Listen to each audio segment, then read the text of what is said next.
Ես ողջունում եմ գործարարիքին միացած մեր բոլոր ռադիոլսողներին եւ ռադիոդիտողներին։ Ձեզ հիշեցնում եմ, որ 106 եւ 5 հաճախականությամբ եք մեզ միացել։ Կարող եք նաեւ թվային բոլոր հարթակներում մեր հաղորդումը դիտել։ Սա ցանցի մարդիկ հաղորդումն է եւ մեր տաղավարում բլոգեր Անժելա Փարսադանյանն է։ Անժելա ջան, բարի օր։ Բարև ձեզ։ Շատ ուրախ եմ, որ դուք համաձայնեցիք ու այսօր մեր տաղավարում եք։ Իհարկե դժվար ստացվեց այս հանդիպումը, բայց այն տեղի է ունեցել, հուսանք հետաքրքիր զրույց կունենանք։ Ով է Անժելան։ Մի քանի բառով դուք ուզում եմ ձեզ ներկայացնեք, հետո փորձենք բլոգի մասին զրուցել։ Ես 22 տարեկան եմ, Չորենցավան քաղաքից եմ, Կոտայքի մարզ։ Սովորում եմ Սլավոնական համալսարանում եւ Այս ամբողջը զուգահեռ զբաղվում եմ բլոգինգով։ Իսկ այդ որոշումը ոնց կայացրեցիք այ ուսանող տարիքում դասերին զուգահեռ վստահ եմ այդքան էլ հեշտ չի, թե ամեն դեպքում համատեղել ավելի հետաքրքիր է դարձնում առօրյան։ Իրականում ես դպրոցական տարիքից եմ բավականին ակտիվ սոցհարթակներում, վիրահատված էի, երկրորդ անգամ վիրահատվել էի ու ամբողջ օրը ոնց որ անկողնային վիճակում էի, ոչ մի հետաքրքրություն չկար, դասերը անում էի, վերջացում էլ չգիտեի ինչով զբաղվեի, հանդիպեցի մյուզիկլի ծրագիրը, 2016 թվականներ, միայն հիմնականում ռուսներեն եւ ամերիկացիներ, որոշեցի նկարեմ, դե սկզբում ոչ մի բան, հայեր գրեթե չկային, հետո մի օր խոսակցական վիդեո նկարեցի, անկեղծ ասած հիմա էլ չեմ հիշում, թե ինչի մասին էի խոսում տվյալ վիդեոյում, ու այդպես սկսեց ակտիվություն հավաքվել։ Ձեր էջում դա կար, կարծում եմ ես նայեցի, շատ բան չկար, մինչև վերջ հետ գնացել եմ, բացարձակ այլ բանի մասին էր, այսինքն այդ սկիզբը այդքան էլ ընկալելի չէր, թե որտեղից է սկսվել։ Ջնջել եմ։ Ինչու։ Անկեղծ ասած չգիտեմ։ Հիմա էլ անգամ որ իջնում են ներքև, տեսնում են իմ հին վիդեոները, դե 16-17 տարեկան լրիվ ուրիշ, դեռ ուրիշ մտածելակերպի մարդ, արտաքինով է բավականին ուրիշ։ Դրանից ճիշտ ասած մի պահ սկսում եմ ինձ վատ զգալ, մտածում եմ լավ գնամ ջնջեմ, բայց չկա դրա մեջ, չէ։ Սաղ տարիների ընթացքում փոխվում ենք, դրա համար թողնում եմ։ Բայց բաներ կար, որոնք իմ համար չափից դուրս ինչ-որ մանկական էր, դրանք ջնջել եմ։ Հասկանալի։ Դե ամեն դեպքում մեծ չեք դուք։ Ինչ է փոխվել ձեր տեսակի մեջ այս տարիների ընթացքում եւ ցանցը ինչպես է փոխել ձեզ։ Ոյ, իրականում կարելի ասել բնավորության գծերից ոչ մի բան։ Ես միշտ շատ ընկերասեր, մարդամոտ եմ եղել։ Հիմա էլ կարելի ասել, ուղղակի հիմա ավելի փակ եմ, քան առաջ։ Հիմա շատ քիչ եմ շփվում մարդկանց հետ, շատ քիչ եմ ինձ մոտ թողում ու հիմնականում աշխատանք, ընտանիք, այդքան։ Իսկ ի՞նչն է պատճառը, այսինքն կապ ունի ցանցը դրա հետ ձեր տեսակի փոփոխության, այն ատելության հոսք վստահ եմ շատ կա, բոլոր բլոգերներին դա հանդիպում է, ձեր կողքով հաստատ անտարբեր չի անցել, որքանով է դա ազդել։ Իրականում մի հատ շրջան կար վերջերս, մոտ երևի այս վերջին 2 տարին, որ ես մտածում եմ անգամ սոցհարթակներից ջնջվելու մասին, որովհետև մի պահ հեյթը շատ էր ու անիմաստ տեղներ այդ հեյթը, որովհետև ես ինչ-որ մեկին ինչ-որ վատ բան չէի ասել, ոչ մի վատ բան չէի արել, որոշակի փոփոխություններ տեղի ունեցան իմ կյանքում, դրանից հետո ինձ սկսեցին շատ մեծ հեյթ անել, ես անկեղծ ասած մինչև հիմա որ հիշում եմ զարմանում եմ, որովհետև մինչև հիմա պատճառը չեմ հասկանում։ Ու դրանից հետո ասենց կոպիտ ասած հիասթափվեցի այդ ամեն ինչից, ասացի ավելի լավ ոչ մեկի մասին որևէ ինֆորմացիա չունենա, քանի ես այսքան նեգատիվ ստանամ դեպի ինձ, բայց հետո սառեցի, հանգստացա, որովհետև ես այդքան ժամանակ եմ տրամադրել, այդտեղ կան ինչքան լավ, այդքան վատ մարդիկ ու լավը իմ մոտ միշտ գերակշռում է, ուղղակի երբ որ 10 հատ լավ, շատ լավ բան են գրում, մի հատ կարող են նենց վատ բան գրեն, որ սենց այն 10 հատ լավը զրոյացնեն, սենց կարդաս դու չհասկանաս, բայց խի էլի։ Ուղղակի դրա հետ պետք է սովորես ապրել կամ ուշադրություն չդարձնել սոտ։ Փորձենք վերլուծել, թե ովքեր են գրում նմանատիպ բաներ։ Այդտեղ տարիքային, սեռային տարբերություն դուք նկատել եք, օրինակ, եթե ես նկատում եմ, որ հաղորդումների տակ հաճախ ատելության խոսք են գրում, հիմնականում մեծ տարիքի կանայք են։ Ու կանայք հիմնականում աղջիկներին են վատ բաներ գրում, տղամարդկանց կողմից միշտ չի, որ այդ ատելության հոսքը այդքան մեծ է լինում։ Արդյոք ձեր դեպքում էլ է դա տեղի ունենում ու ըստ ձեզ ինչն է էլի խնդիրը ամեն դեպքում։ Իրականում շատ զարմանալի է, բայց իմ հեյթի մեծամասնությունը ջահել աղջիկներից է։ Երիտասարդ աղջիկներից է գալիս, չգիտեմ խի, կողքից ասում են դե լավ դե նախանձում են, բայց ես միշտ համաձայն չեմ եղել այդ մտքի հետ, որովհետև ինչին նախանձել։ Մանավանդ երբ ես մտնում եմ այդ աղջիկների էջերն նայում եմ, մեկը մեկից սիրուն, թե կառուցվածքով, թե դեմքով, իրանց ընդհանուր արտաքին տեսքով, ու ես ասում եմ, բայց ինչի։ Օրինակ ինչ ունեմ ես, որ դուք չունեք, որ դուք դրանից կարաք, չգիտեմ, վաց գաք ձեզ։ Ես էլ լիքը մարդկանց տենում եմ, ովքեր ավելի սիրում բնակարան, չէ, ունեն ավելի լավ մեքենա, այն վարում ավելի գեղեցիկ են։ Ես չեմ ասում, որ սրան էս ոնց sense հարեց։ Ես մտածում եմ, լավ, ինչ կարամ էլ աշխատեմ, ոնց կարամ անեմ, որ ես էլ էս մեքենայից ունենամ։ Այսինքն ձեզ թիրախավորում են, որ ինչպես հասավ բլոգերության այս մակարդակին, դա է հիմնական պատճառը։ Գիտեք ոնց սրան ոնց են նայում կամ սրան ով պետք է ուշադրություն դարձնի, հենց ցիտում եմ էլի մեկնաբանություն, տենց ավելի վատ մեկնաբանություններ կան, դրանք ճիշտ ասած հիմա չեմ ուզի նույնիսկ փորձել հիմնական դրականի մեջ հաղորդում ստանալ։ Երևի դրա համար, որ գիտեք ոնց, եթե ես ունեմ խնդիր, բայց ես այս խնդրի հետ մեկտեղ օրինակ շատ սիրված եմ, թե ընտանիքի կողմից, թե ընկերների, թե կողակցի ու ունեմ բավականին շատ բան, ես այդ ամեն ինչը գնահատում եմ։ Իրանք մտածում են, բայց իրանք ունեն երկու հատ սիրուն ուղեղվոտ, իրենք այդ ամեն ինչը չունեն, ինչու՞ն է խնդիրը։ Իսկ միգուցե ձեր ինքնավստահությունն է նյարդայնացնում նրանց, որովհետև դուք բավականին ինքնավստահ եք։ Չէ, իրականում, չէ։ Բայց ձեր էջում նույնիսկ գրված է, որ հաշմանդամություն ունենալ առանց կարծրատիպերի։ Դա խոսում է այն մասին, որ դուք ձեր թերությունների մասին եւ այն հարցերը, որ կարող են հաճախ ձեզ անհանգստացնել, դրանք դուք պատրաստ եք հանրայնորեն քննարկել նույնիսկ, բայց կարծես թե դա մտահոգում է դիմացի մարդկանց, ինչպես կարող է այսպես ստացվել, որտեղ ոչ բոլորն են պատրաստ դրան ամեն դեպքում։ Գիտեք ոնց երևի ինքնավստահությունս առաջացել է հենց այն կետից, երբ ես սկսեցի հանրայնացնել ոտքիս խնդիրը, երբ ես սկսեցի բարձրաձայն դրա մասին խոսալ։ Երևի հենց այդ է պատճառը որոշեցիք։ Անկեղծ ասած շատ պատահական է այդ ամեն ինչը եղել, երևի եթե այդ պատահարը չներ, ես չէի անի։ Ինձ կողքից նկարում են իմ ծանոթներից մեկը ու տեղադրում սոցհարթակները առանց ինձ հարցնելու։ Դրանից հետո մեծ ակտիվություն է բարձրանում։ Ես էլ այդ վիդեոն տեղադրում իմ էջում, էլ ավելի մեծ ակտիվություն է ունենում տվյալ վիդեոն, ու ես հասկանում եմ, բայց ինչու ոչ, ոչ թե ակտիվության վրա հիմնվելով, այլ թե մարդիկ այդ ամեն ինչը ոնց ընդունեցին։ Ոչ մի բացասական մեկնաբանություն չկար, կարելի էր ասել, ասենց ոնց որ գրկաբաց այդ ինֆորմացիան կոպիտ ասած ընդունեցին ու ինձ շատ նամակներ էր գալիս, ես էլ ունեմ խնդիր, ոնց անեմ, ոնց չանեմ, ոնց ես էլ խոսամ, ես էլ եմ ուզում sense վիդեոներ, ու ես հասկացա, որ երևի ես ճիշտ տեղում եմ այս պահին ու պետք է դրա մասին խոսալ։ Մինչև այսօր էլ ինձ գրում են լիքը մարդիկ, ովքեր ունեն խնդիր ու շնորհակալություն են հայտնում, որ ես դրա մասին վիդեո եմ նկարում։ Այսինքն հիմնականում դա է այդ հայտնիությունը, բել ձեր բաց լինելը, ձեր տեսակի, այդ չվախենալ ներկայացնելը, ճիշտ եմ հասկանում։ Գիտեք ոնց, ես միշտ անկեղծ եմ, եթե ես հենց sense նկարեցի story արեցի, story համար, ես նորից չեմ կրկնի կամ ասեմ մտնեմ այդ face-up-ով դեմքս դզեմ նոր story անեմ։ Չէ, այս բանը sense նկարեցի կտեղադրեմ։ Ինձ անկեղծ ասած մեկ այդ բան ես մի քիչ sense աչքս ծուռ էր, թարթիչս մի բան հեն չէր հետը։ Ինձ պրոստը անկեղծ եմ, հա։ Դա շատ հաճախ այդ անկեղծությունն է քննադատվում ցանցում, շատերը ասում են, որ կան այդտեղ սահմաններ, որոնք պիտի չանցնել, թե ընտանեկան հարաբերություններում, թե անձնական հարաբերություններում, որովհետև երբ դու հասանելի ես դառնում 100%-ով հանրությանը, հետո դու հավանաբար ավելի խոցելի ու թիրախավորվող ես դառնում։ Ոնց եք դուք այդ հարցին նայում ու արդյոք ունեք ձեզ համար գծած սահմաններ, որ այս սահմաններից այն կողմ պատրաստ չեք ձեզ ներկայացնել այդ լսարանին, այդ հանրությանը։ Ես ճիշտ ասած ինձ խոսք եմ տվել, որ երբեք հարաբերություններ չեմ հարայնացնելու, չգիտեմ ինչքանով խոսքս կպահեմ, բայց տեսեք, իրականում երբ դու երջանիկ ես, այդ ամեն ինչը ցույց տալը ավտոմատ է ստացվում։ Այսինքն դու չես նստում մտածես սիրուն նկարում ես տեղադրեմ, թե չէ դու երջանիկ ես, դու ոնց որ sense ուզում ես աշխարհի հետ կիսվես, քեզ ոչ մի նեգատիվ բան չի հետաքրքրում այդ պահին, ու այդ ամեն ինչը ցույց տալը ավտոմատ է ստացվում, պատկերացրիք, բայց երբ որ ինչ-որ փոփոխություններ ա քո կյանքում տեղի ունենում կամ ինչ-որ դժբախտ պատահար, չես կարող մտածես կամ ավտոմատ այդ ամեն ինչը սոցհարթակներում ցույց տաս։ Ինչքան է sense լացելու վիդեոներ ենք սիրուն նկարում, սարքում, գցում, հո հենց այդ լացելու բան մենք այդ վիդեոն չենք տեղադրում, չէ՞։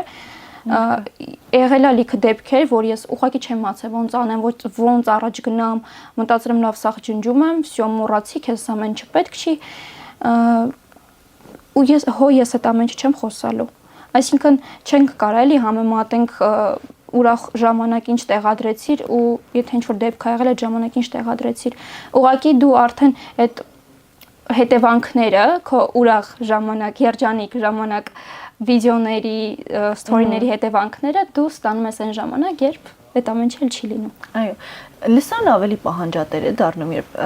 սկսում է բլոգերը ավելի շատ տալ, այսինքն երբ դու տալիս ես ավելին են պահանջում եւ հաճախ լինում են քննադատություններ, այ դուք ինչու չհրապարակեցիք այս, ինչու մենք տեղյակ չենք, որտեվ կա չէ նմանատիպ այսպես մասսա, ով այսպես վարքյան սպասում է թե բլոգերը երբ է նոր սթորի անելու, իր կյանքի նորությունը ներկայացնելու։ Ձեր լսարանի մեջ կան նման մարդիկ ու ո՞նց է արձագանքում։ Գիտեք ոնց մի հատ դեպք պատմեմ, ուրեմն ինձ հարցրել էին, ես կողակից ունեմ թե չէ, ես ինչին պատասխանելի ոչ։ Այդ օրը ինձ տեսել են իմ կուրսեցու հետ, միասին գնացել եք սուրճ ըմպելու։ Ու ինձ գրեցին, մեղադրեցին, որ թե ես խեմ խափում, որ ես շատ վստահ մեղադրեցին, որ ես իրանց ստում եմ, որ ես ընկեր ունեմ, ուղղակի այդ ամեն ինչը ցույց չեմ տալիս։ Այդ առումով երևի ինձ թվում է այդ մարդկանց հետ ուղղակի ինչ-որ բան այն չի, բայց պահանջկոտություն որպես այդպեսին իմ կողմից չեմ նկատել։ Իմ հանդեպ կներեք, իմ հանդեպ չեմ նկատել, չեմ կարող ասել։ Բայց եթե մեկ հատ վիդեո տեղադրեմ ոտքիս հետ կապված, օրինակ, ոտքի հետ կապված հարցերը շատանում են, ինչը ինձ թվում է բնական է, սպասելի էր։ Աջակցող խոսքեր հաճախ են լինում։ Ամեն օր 10-ից պլյուս ես նամակներ ունեմ թե TikTok հարթակում, թե Instagram-ում։ Ձեր վերջին տեսանյութը Titernic բրենդի հետ, որը արվել էր, մեծ բում առաջացրեց, շատ բովանդակային տեսանյութ էր ու այդտեղ զարդի իմաստը իհարկե առաջնային տեղում էր, բայց այն բովանդակությունը, որ կար, կարծում եմ շատ հետաքրքրել է լսարանին բոլորին, ինչ արձագանքներ եք ստացել ու այդ առաջարկը ոնց ստացաք, ոնց համաձայնվեցիք, ուզում եմ այդ մասին պատմեք մեզ։ Titernic-ի բրենդի SMM մասնակետի հետ ծանոթ էինք, հեռակա, մի օր հանդիպեցինք, առաջարկեց, միասին քննարկեցինք, այդպես համաձայնեցի իրենց առաջարկին ու նկարեցինք տվյալ տեսահոլովակը, հենց նույն օրը նկարել ենք, նույն օրն է տեղադրել ենք, իմ համար էր բում։ Սպասում եք ամեն դեպքում, որ նման արձագանք կլինի։ Իրականում սպասում էի ակտիվության, բայց նման ջերմ խոսքերի երևի չէ այդքան, այդ ինձ ավելի շատ զարմացրեց։ Ուրախացրեց։ Հետաքրքիր է Հայաստանում ոնց եք էլի տեսնում կողքից նաև հաշմանդամություն ունեցող մարդկանց հանդեպ վերաբերմունքը ինչպիսին է։ Դե գիտենք, որ շատ խնդիրներ կան, որոնց բախվում են միշտ այդ մարդիկ։ Դուք ինչ խնդիրներ եք տեսնում, որոնց մասին չի բարձրաձայնվում, քանի որ առիթը ստեղծված է, կուզեմ նաև այդ հարցին էլ անդրադառնանք։ Երևի հիմնական խնդիրը այդ կողակիցն է, բայց ոչ թե կողակից գտնելը, այլ կողակից ունենալով հասարակության մեջ ապրելը, որովհետև ընկալվելը, որովհետև կողքից նենց բաներ ես լսում դու քո հասցեին, ոնց սրան ուզեց, էսի ոնց պետք է հենց սենց կներեք իհարկե որ գրական չեմ ասում, ոնց գրում են, տենց դες ներկայացնում, էսի ոնց պետք է երեխա բերի սրանից ծնված, ինչ պիտի լինի, ու այդ մարդիկ անգամ քո խնդիրը չգիտեն։ Օրինակ ես ունեմ, չգիտեմ, մատի հետ խնդիր, մատը ոչ մի ուղիղ կապ չունի երեխա բերելու հետ։ Բայց իրանք սկսում են այդ սարքում են ազգի ցավն է երեխա ունենալ։ Այդ սարքում ինչ որ մեծ պատմություն, դու ոնց պետք է երեխա բերես, քեզնից առողջ երեխա չի ծնվելու, կամ քեզ չեն սիրում զոտ խղճահարություն ելնելով են քո կողքը, այդ իմ համար աբսուրդ է։ Երևի ամենաբարդ, ամենադժվարը այդ է։ Ոնց եք դրան զուգահեռ շարունակում ամեն դեպքում այդ պայքարի մեջ լինել, ներկայացնել, չվախենալ, շատ բարդ է ինքը հոգեբանորեն տեսանկյունից։ Եթե կողքից նայում եմ, պատկերացնում եմ ինչ բարդ է, պատկերացնում եմ հենց ձեզ համար, որ դուք դրա մեջ եք ապրում, ինչ դժվարություններ կան։ Իրականում ճիշտ նկատեցիք, երևի ավելի շատ ինքնավստահությունն է, ինչը եկել է հենց սոցհարթակներից, ինչի համար շատ շնորհակալ եմ։ Ու ես անկեղծ կասեմ, ես սիրված եմ շատ։ Ունեմ շատ լավ շրջապատ, ունեմ ընտանիքի հենց անդամներ, որոնք կյանքում երբեք ինձ ոչ մի բանի չեն զրկել, ոչ միտեղ ես չեմ մտածել, որ իմ հետ մի բան այն չի։ Ես միշտ իմացել եմ, որ ես շատ լավն եմ, որ ես սիրո արժան։ Մի պահ կար, հա, որ ինձ այնքան վատ բան էին գնում, որ ես մտածում էի, լավ, բայց կարող է, ես իրոք սիրո արժանի չեմ, կարող պետք է անպայման ես բուժվեմ, ուղիղ քայլեմ, որ ինձ սիրեն։ Իսկ ընտանիքի անդամները չէին առաջարկում, որ հրաժարվես ցանցերից, դուրս գաս այդ ատելության խոսքից հեռու մնաս։ Չեմ պատմել իրանց։ Երբեք մամաս հետևում եմ, բայց մեկնաբանությունը որպես այդպեսին չեն կարդում։ Իմ մաման ամեն շատ սրտին մոտիկա ընդունում։ Ու ես գիտեմ, որ թե իրան ինչ որ բան պատմեմ, ինքնից կրկնակի վատատանելու, իրան կրկնակի ցավալու, դրա համար լիքը բաներ կարող է անցնի, ինչ որ սիտուացիա անցնի, նոր ես իր հետ կիսվեմ։ Իրանք ի սկզբանե լուրջ չէին վերաբերվում այդ ամենի, մտածում էին լավ դե երեխա է վիդեո նկարում, թող նկարի էլի, բայց հետո երբ էս ամեն ինչ ավելի արդիհա դարձավ, սկսեցին ինձ դրսում ճանաչել, մամայի պապայի հետ քայլելով սկսեցին ճանաչել, իրանք էին արդեն զարմանում կամ ինչ որ տեղ էինք գնում, այնտեղ ինձ մոտիկանում էին, նկարվում էին իմ հետ կամ հյուրասիրություն էին անում, իրանք էին դրային զարմանում, ոնց դու սենց ճանաչված ես, ասում եմ, բա, տեսակ, այդպես։ Իսկ այդ ճանաչված լինելը ինչ առավելություններ ու ինչ թերություններ ունի, կուզեմ նաև դրանից էլ խոսենք, որովհետև այսօր շատերին է ցանցը հնարավորություն տալիս դառնալ ճանաչված։ Այդ մեծ զանգվածի մեջ, այդ մեծ հանրության մեջ մի մասնիկը լինելը ինչ հնարավորություններ է ձեզ տալիս։ Տեսեք, իրականում երևի ամենամեծ պլյուսը ազդեցիկությունն է։ Եթե դու ինչ-որ տեղ ես մտնում, կլինի դա օրինակ գեղեցկության սրահ կամ սրճարան, դու զգում ես, որ քեզ մի փոքր ավելի ուրիշ վերաբերմունք են ցույց տալիս, քան ոչ բլոգերին, այսպես ասած, ոչ մեդիա մարդու։ Բայց մինուսները իրականում էլ ավելի շատ են։ Որոնք են։ Հենց մեկը այն, որ քո մասին ամեն ինչ գիտեն, դու կարելի ասել թափանցիկ ես, քեզ խոցելը էլ ավելի հեշտ է։ Չես կարող օրինակ հանգիստ ինչ-որ տեղ գնալ, ինչ-որ բան անել,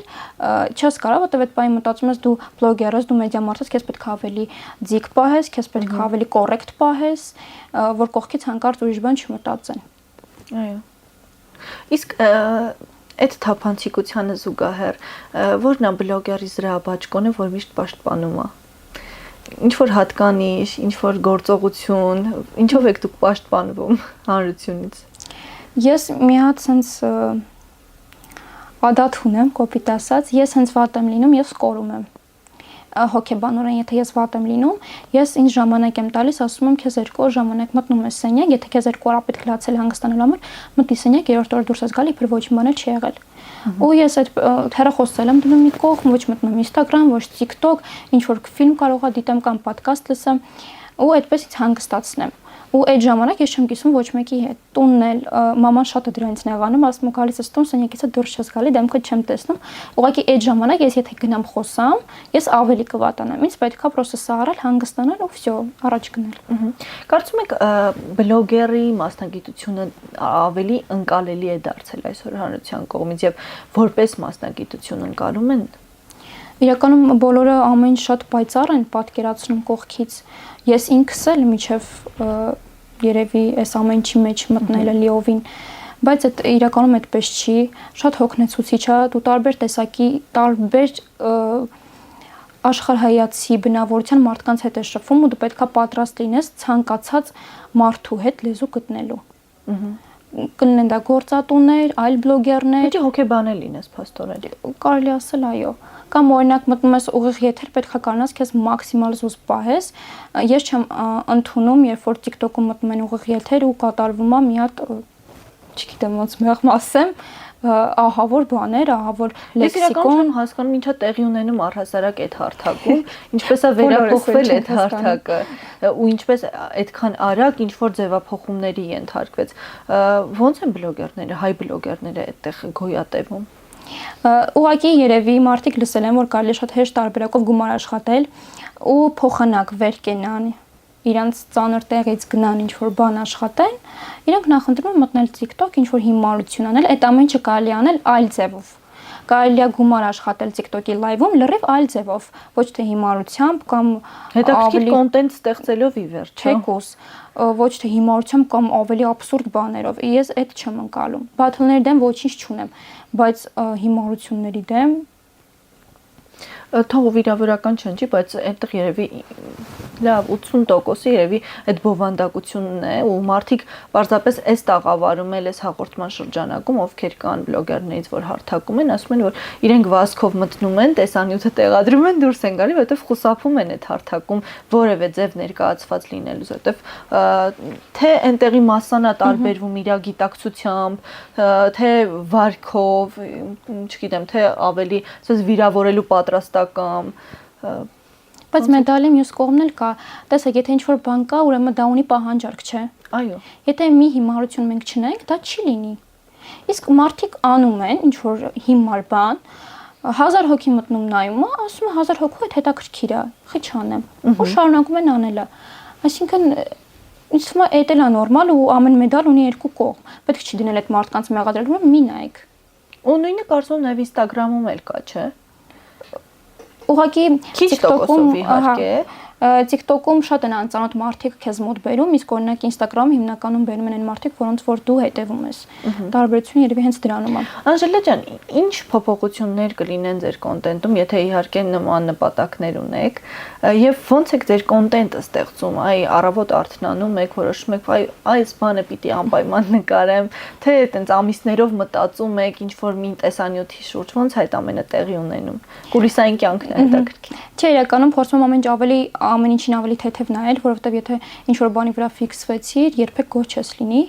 Ես մտածում եմ լավ, այս պահին եթե ասենց սիրուն վիզուալ ունենք, կամ ինչ-որ թեմա է գալի իմ մտքին, ես դա ինձ մոտ արագ գրում եմ ու դրա շուրջ վիդեո եմ նկարում, այդպես տեղադրում եմ։ Բայց առօրյայով վերջերս շատ չեմ կիսվում։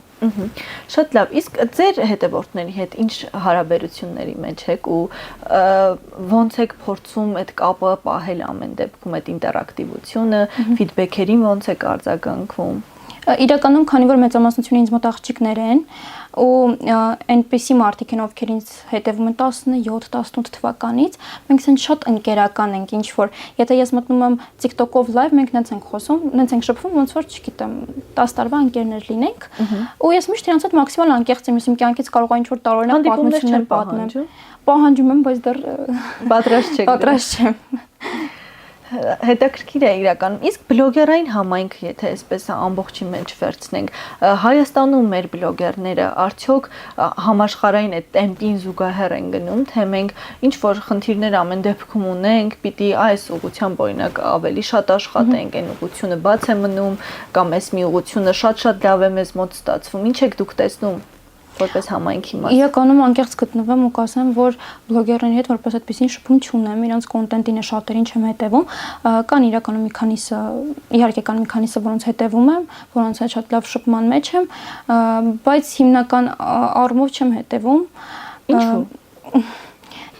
Արտասահմանյան կոնտենտի եք հետևում։ Չէ, ես եթե գիտեմ, որ կարող եմ ինչ-որ մեկին աջակցել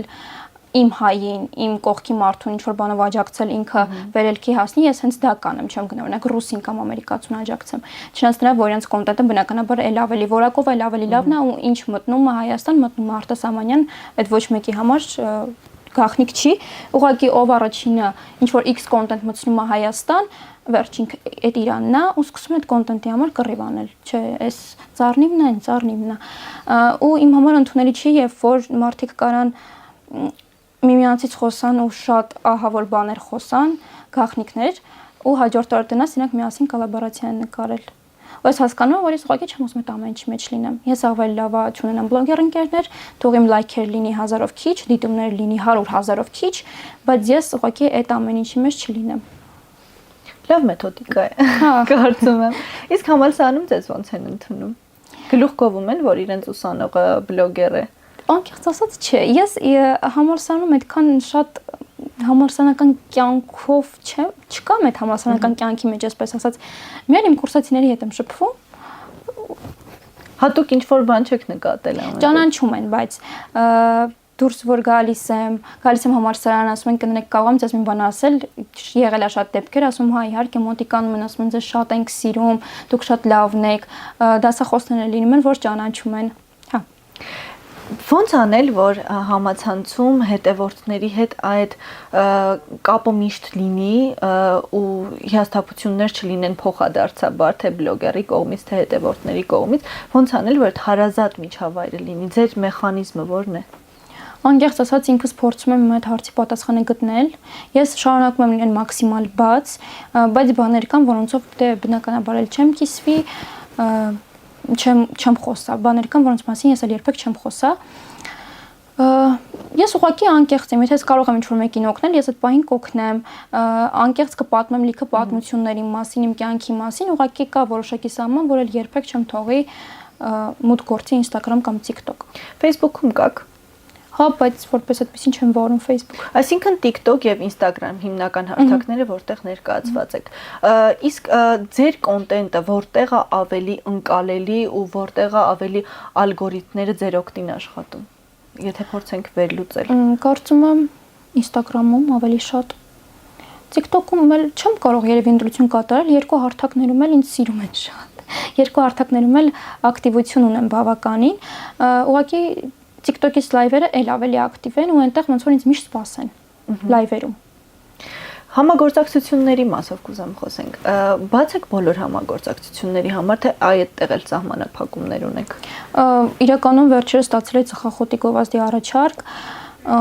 ծխախոտ, խաղեր եւ ալկոհոլ չեմ գովազդում, բայց նախկինում մեկ անգամ ալկոհոլ գովազդել եմ ընդունում սխալս։ Իսկ բացի դա այլ ինչ որ խնդիրներ չեն լինում։ Չէ, ավելի շատ չէ։ Իրականում տեսեք, ես ալկոհոլի գովազդի դեմ էլ ոչինչ չունեմ։ Բոլորս էլ հասուն մարդիկ ենք, այսինքն ես 16 տարեկան չեմ, չէ՞ որ 16 տարեկան հասակում ալկոհոլ գովազդեմ կամ ծխախոտ։ 22 տարեկան հասուն մարդ եմ ու իմ աուդիտորիան էլ կարելի ասել, իրանք բոլորն էլ խմողը կխմի, ծխողը կծխի, այսինքն իրանք չեն նայելու ես ինչ որ բան գովազդեմ, հա։ Ուղղակի այստեղ ինչ որ երևի նուրբ սահման կա, որ չես ուզում անցնես, որ քեզ մի քիչ ուրիշ ձև չընկալեն, բայց բոլոր այն բլոգերները, ովքեր գովազդում են, իրենց դեմ էլ ոչինչ բան չունեմ, անգամ տեսել եմ վերջերս, շատ սիրուն, շատ հետաքրքիր բան էի ստացել, եմ որ ասենց հավեսով նայել եմ։ Ինչ խորհուրդ ունեք այն բլոգերներին, ովքեր նոր են ուզում սկսել ու անհանգստություններ, մտահոգություններ ունեն, չգիտեն թե ինչ այսպես սահմաններում էս ամենը սկսեն։ Ոայ ունենալ կայուն նյարդային համակարգ պատրաստ լինեն ամեն ինչի, ցանկացած մեկնաբանության,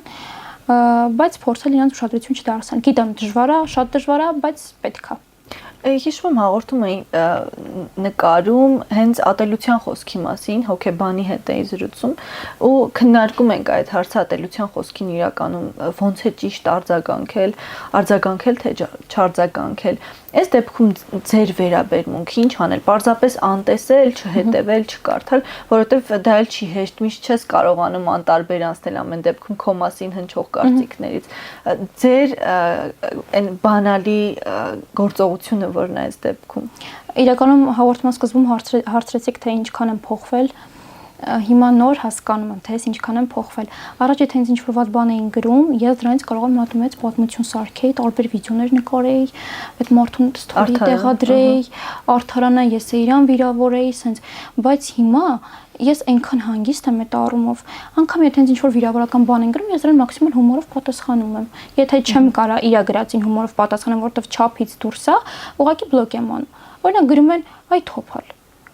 Ասում եմ՝ «Հա, բա փաստ ես արձանագրում, իսկ կարող դրանից նեղվեմ»։ Ինչ կա դրա մեջ նեղվելու, ասում